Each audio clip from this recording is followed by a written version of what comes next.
Ah, here we go. Welcome to Stanley Parable. I'm not gonna try and get every ending in this thing, but I'm definitely gonna try and get some. I haven't exactly played it a lot, but I mean I've kind of I played it once, and so we're just gonna see what endings. I'm gonna do everything against what he tells me to do, and I'm just gonna do everything that he doesn't tell me to do. So let's just This is the story of a oh, man named Stanley. but my name is not Stanley. Stanley worked for a company in a big building where he was employee number 427. That's a crap load of Employee employees. number 427's job was simple. He sat at his desk in room 427 and he pushed buttons on a keyboard. Orders came to him through a monitor on his desk, telling him what buttons to push, how long to push them, and in what order. So like every This video is what game. employee 427 did every day of every month of every year. Oh, Although okay. others might have considered it soul-rending, Stanley relished every moment that the orders came in. This man has He no was life paid then. exactly for this job, and Stanley was happy. Sounds boring. And then one day, something very peculiar happened. Ooh. Something that would forever change Stanley. Something he would never quite forget. Oh, okay. He had been at his desk for nearly an hour when he realized that not one single order had arrived on the monitor for him to follow. Sounds No one boring. showed up to give him instructions, call a meeting, or even say hi. Never in all his years at the company had this happened. This complete isolation. Something was very clearly wrong. Shocked, frozen solid, Stanley found himself unable to move for the longest time. But as he came to his wits and regained his senses, he got up from his desk and stepped out of his office. Okay. All of his co-workers were gone. What could it mean? Stanley decided to go to the meeting room. Perhaps he had simply missed a memo.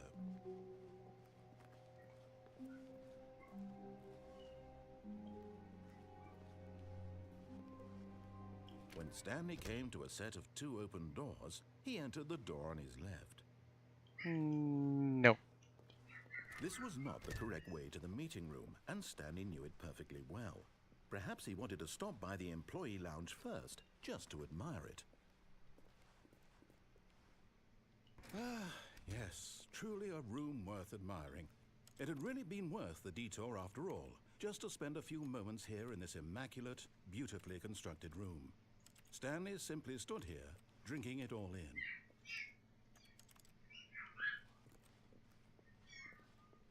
But eager to get back to business, Stanley took the first open door on his left. Nope. Stanley was so bad at following directions, it's incredible he wasn't fired years ago. Look, Stanley, I think perhaps we've gotten off on the wrong foot here. I'm not your enemy, really, I'm not. I realize that investing your trust in someone else can be difficult, but the fact is that the story has been about nothing but you all this time. Kind of creepy. There's someone you've been neglecting, Stanley. Someone you've forgotten about. Please, stop trying to make every decision by yourself. Now, I'm not asking for me, I'm asking for her. Okay. This is it, Stanley. Your chance to redeem yourself. To put your work aside. To let her back into your life. She's been waiting.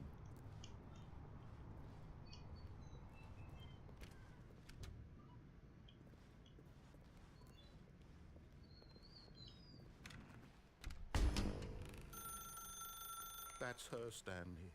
You need to be the one to do this. To reach out to her. If you can truly place your faith in another, then pick up the phone. As Stanley picked up the phone, a white light engulfed him, filling him not just with radiance, but with hope. Hope for a life reunited one... Wait. Oh, goodness. Stanley, did you just unplug the phone? No, Yes. that wasn't supposed to be a choice. How did you do that? You actually chose incorrectly? I didn't even know that was possible. Let me double check.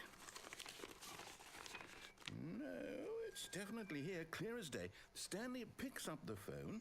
He's taken to his apartment where he finds his wife, and the two pledge themselves to one another. Music comes in, fade to white, roll credits. Not picking up the phone is actually somehow an incorrect course of action. How is that even possible? None of these decisions were supposed to mean anything. I don't understand. How on earth are you making meaningful choices? What did you... Wait a second. Did I just see...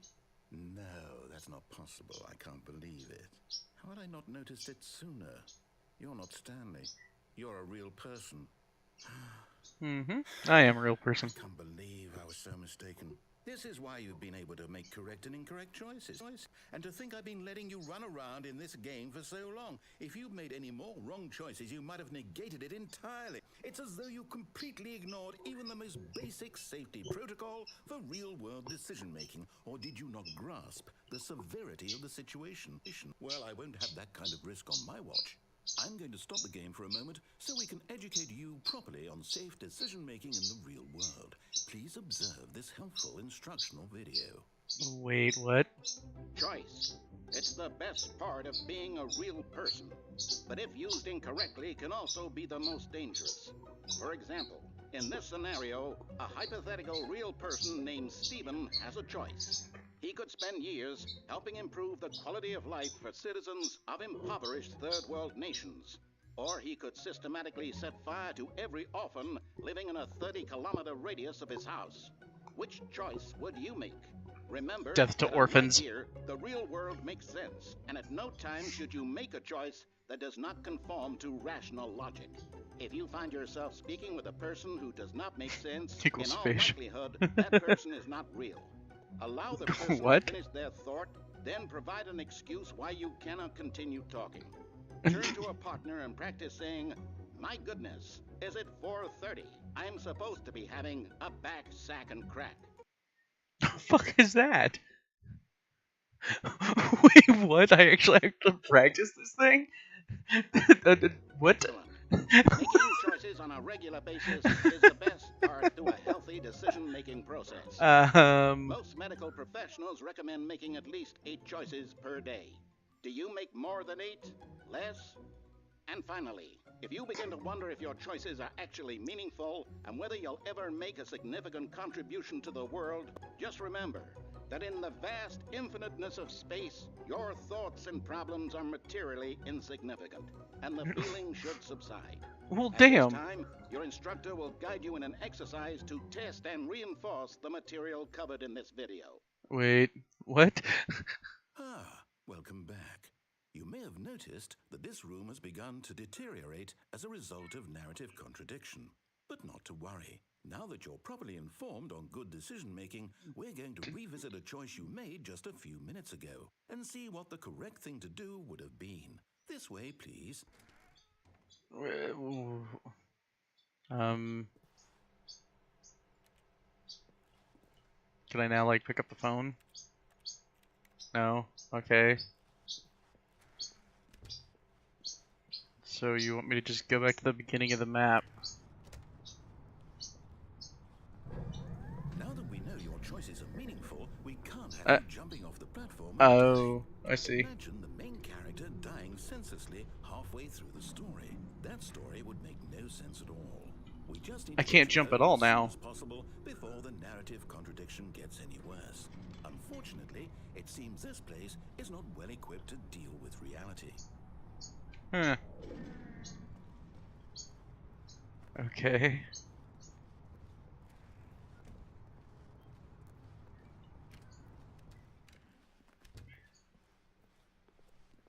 So now I'm going back to the break room. Almost there. You'll take the door on the left, back to the correct ending, the story will have resolution once again, and you'll be home free in the real world.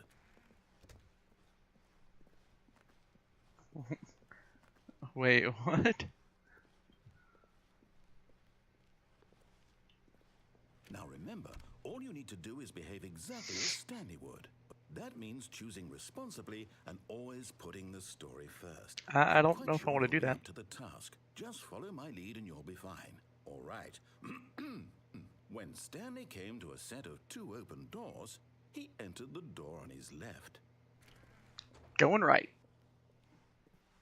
No! Why did you do that? Quickly, hurry back in the other direction. Perhaps we're not too late. I love how there's just this massive weird code up here. It's just all like goofed that no one has really figured out what to do with.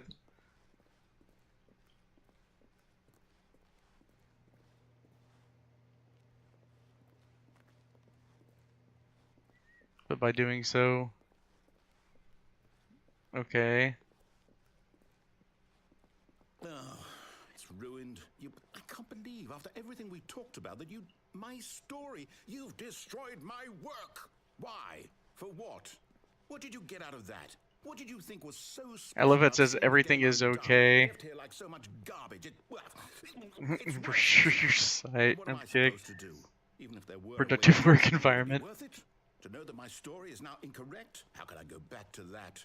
I can't erase that knowledge. I'll have to Using live it shoes forever. Reliving its to what? impossibility forever. I couldn't live that way.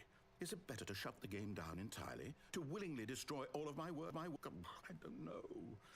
What's the answer? What do I do? What do I do? What do I... No, I have to. I have to shut the game down. I have to. I have to.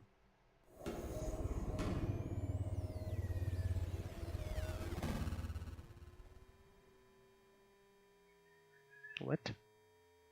Okay, that noise kind of hurts. Ow. Oh, I'm here. I'm still here. Here in this pile of rubbish. With you. You, who thought you were so clever. Now look where we are. My entire game is destroyed. It was the only thing in the world that was mine, and you've run it into the ground. What, did you think that would be funny? You just had to see? Didn't I impress upon you how important it was to be like Stanley? He actually knows how to do what I tell him to. He understands that if I say to do something, there's a damn good reason for it. Is there? That thought hadn't even occurred to you, had it? Nope. That there's a world outside of you. You're a child. Oh, my story. If you'd just gone through the door on the left, you would have seen it. There was a whole underground facility. You would have destroyed it and been victorious. It would have been so perfect. I worked so hard on it. I tried so hard. Behave exactly as Stanley would. That means choosing responsibly and always putting the story first. I'm quite sure you'll be up to the task. Just follow my lead and you'll be fine. All right. What? When Stanley came to a set of 2 open doors, he entered the door on his left. Okay. Why am I back here? Okay. No! Oh, Why did shit. you do that? Okay, Quickly, so... hurry. Behave exactly as Stanley would. That means choosing responsibly. I'm stuck in an always putting infinite the loop. story first. I'm quite sure you'll be up to the task. Okay. Just follow my lead and you'll be fine. All right. When Stanley came to a set of 2 open doors, he entered the door on his left. Okay, I have no choice this time.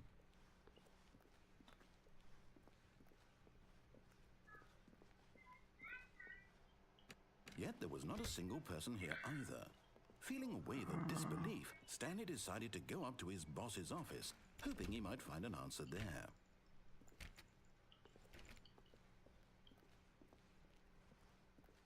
Coming to a staircase, Stanley walked upstairs to his boss's office. Okay.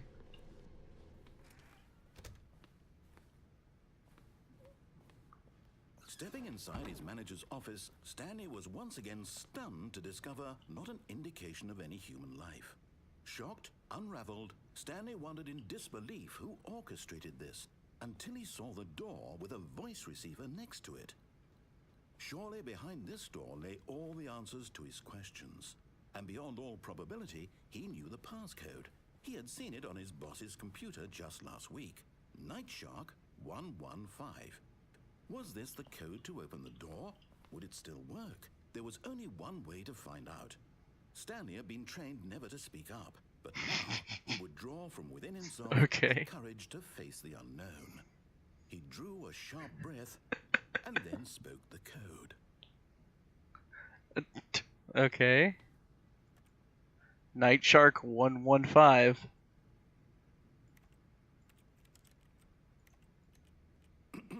Stanley spoke the code. Night Shark 115. 115. He Yes. spoke it into the receiver, right there on the wall. Night Shark 115. You are making me look like an idiot, aren't you? I'm sorry, is there a problem? You didn't mishear me, did you? Please speak the code into the receiver. Otherwise, we can't get on with the story. This is a crucial step. Night Shark. Okay, fine. You're not going to do it. But you know what? It's pretty humiliating to bring you this far, only for you to suddenly decide you have better things to do. I've asked you for this one single thing, for your respect. The kind of respect Stanley shows for his choices. He knows what it means to take a story seriously. If you didn't want to see what I had to show you, then why did you come here? You had a choice, you know. You could have gone through the door on the right. You could have done whatever the hell you wanted over there. Why did you come this way? Speak. Say something to me. Explain yourself, you coward. What? When Stanley came to a set of two open doors, he entered the door on his left.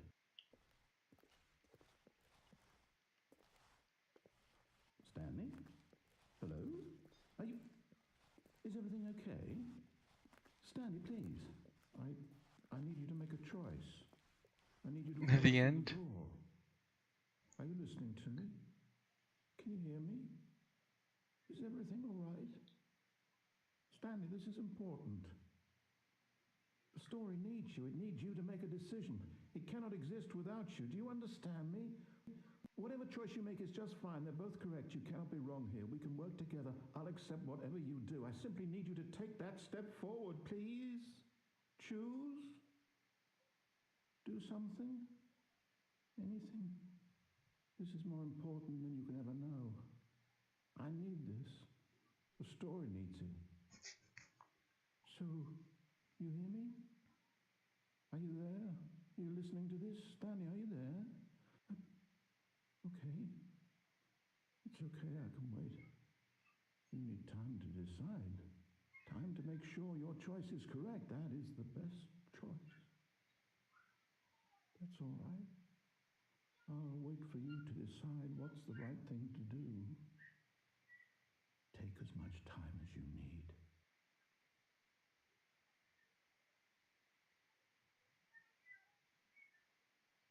Okay, I guess that was the credit ending. Yeah, that was one of the endings apparently. Um, I'm gonna go ahead and just close out here. Yeah, that was interesting ending for to the Stanley Parable. It was one that I initially found through a first gameplay of it, just doing the opposite of everything that he told me to do. And I guess I found the credited ending. I don't know which one that really comes down to. Let's see here. But I guess that was one of the endings. So thank you for watching, and I'll see you in the next video. Please subscribe if you haven't, if you'd like to, and I will see you in the next one. Goodbye.